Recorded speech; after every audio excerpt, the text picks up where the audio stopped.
जर तुम्ही आता बघाल तिथे आपल्याला प्लास्टिकचा कचरा खूप प्रमाणात दिसतो.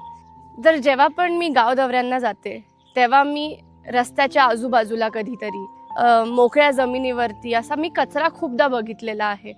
आपले गटारी असतात, नाले असतात, साफ नसतात, त्यात पण प्लास्टिक असतं.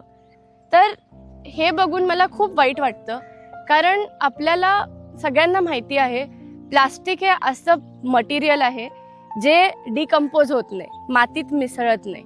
हे वर्षानुवर्ष असंच पडलं तरी ते त्याच जागेवरती राहणार आहे, न मातीत जाता. ह्यानी काय होणार आहे की लँडफिल हे वाढणार आहे आपल्या भोवती खूप. हे जर तुम्ही बघाल ह्याला लँडफिल म्हणतात.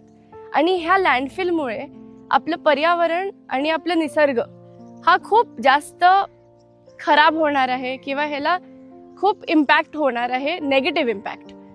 मी जेव्हा इंजिनिअरिंग शिकत होते तेव्हा मी काही रिसायकलिंग प्लांट्सला व्हिजिट दिलेली आणि तेव्हाच मला समजलं की असं काहीतरी आपण जर आपल्या गावात करू तर आपल्या गावातला हा जो कचरा आहे, हा जो लँडफिल आहे, हे आपण प्लास्टिक सेपरेट करून त्याला रिसायकल करू शकतो. आपण आपला आजूबाजूचा परिसर साफ ठेवू शकतो. माझी हीच इच्छा आहे की मला असा एक रिसायकलिंग प्लांट आपल्या भागामध्ये आणायचा किंवा आपल्या गावामध्ये आणायचा आहे.